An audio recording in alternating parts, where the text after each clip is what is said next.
అనంతపురం జిల్లాలో టీడీపీ నేతలు బరి తెగించారు. ప్రభుత్వం మాదే, స్థలం ఆక్రమిస్తామంటూ పచ్చపార్టీ నేతలు తెగేసి చెబుతున్నారు. ఆర్థిక మంత్రి పయ్యావుల కేశవ్ ప్రాతినిధ్యం వహిస్తున్న ఉరవకొండ నియోజకవర్గంలోని బూతగని గ్రామంలో గ్రామ సచివాలయానికి వెళ్లే దారిపై కన్నేశారు టీడీపీ నేతలు. ప్రశ్నించిన గ్రామస్తులపై దౌర్జన్యం చేశారు. గవర్నమెంట్ మాదే, రోడ్డు స్థలాన్ని ఆక్రమిస్తామంటూ బరి తెగించి వ్యాఖ్యానించారు టీడీపీ నేత చిరంజీవి వీడియో సోషల్ మీడియాలో వైరల్ గా మారింది. కనేకల్ మండలం తుంబిగనూరులోనూ టీడీపీ నేతలు రెచ్చిపోయారు. ప్రభుత్వ పాఠశాల ప్రహరీ గోడను కూల్చేశారు. ప్రశ్నించిన వారిపై దౌర్జన్యానికి దిగారు. ఇక ఇదే అంశానికి సంబంధించిన పూర్తి అప్డేట్స్ ని మా ప్రతినిధి శివారెడ్డిని అడిగి తెలుసుకుందాం. శివారెడ్డి,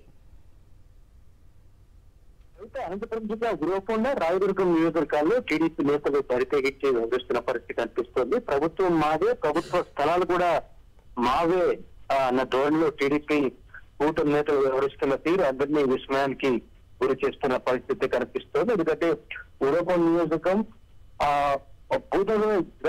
భూతగవి గ్రామంలో ఈ ఘటన చోటు చేసుకుంది. గ్రామ సచివాలయానికి వెళ్లే దారిపై టీడీపీ నేతలు కన్నేశారు. దాన్ని ఆక్రమించుకుంటుండగా స్థానికులు గ్రామస్తులు అడ్డుకునే పరిస్థితి కనిపిస్తోంది. ఇదే నేపథ్యంలో ఓ టీడీపీ నేత చిరంజీవి జోక్యం చేసుకుంటూ ప్రభుత్వం మాదే ఉంది కనుక ఆక్రమణ ఖచ్చితంగా చేస్తామని చేసిన వ్యాఖ్యలు పూర్తి స్థాయిలో దుమారం చేస్తున్న పరిస్థితి కనిపిస్తుంది. ఎందుకంటే సచివాలయానికి దారి మూసేస్తూ ఆ ప్రభుత్వ స్థలాన్ని, రోడ్డు స్థలాన్ని ఆక్రమించుకుంటామని బెదిరిస్తున్న పరిస్థితి కనిపిస్తుంది. మరోవైపున రాయదుర్గం నియోజకవర్గంలోని తుంబిగనూరులో కూడా ఇదే ఘటన చోటు చేసుకుంది. అక్కడ రియల్ ఎస్టేట్ వ్యాపారం కోసం హై స్కూల్ ఏదైతే ప్రభుత్వ పాఠశాల ఉందో ప్రభుత్వ పాఠశాల కాంపౌండ్ వాళ్ళని నిర్దాక్షిణ్యంగా కూల్చేసిన పరిస్థితి అందరినీ విస్మయానికి గురి చేస్తోంది. ఆందోళన కలిగిస్తున్న పరిస్థితి కనిపిస్తుంది. ఒకసారిగా టీడీపీ నేతలు వెళ్లారు. అక్కడ కాంపౌండ్ వాళ్ళు పూర్తి స్థాయిలో దోషం చేసి అక్కడ రోడ్డును నిర్మిస్తామంటూ చేస్తున్న వ్యాఖ్యలు పూర్తి స్థాయిలో విస్మయానికి గురి చేస్తున్న పరిస్థితి కనిపిస్తుంది. టీడీపీ నేతల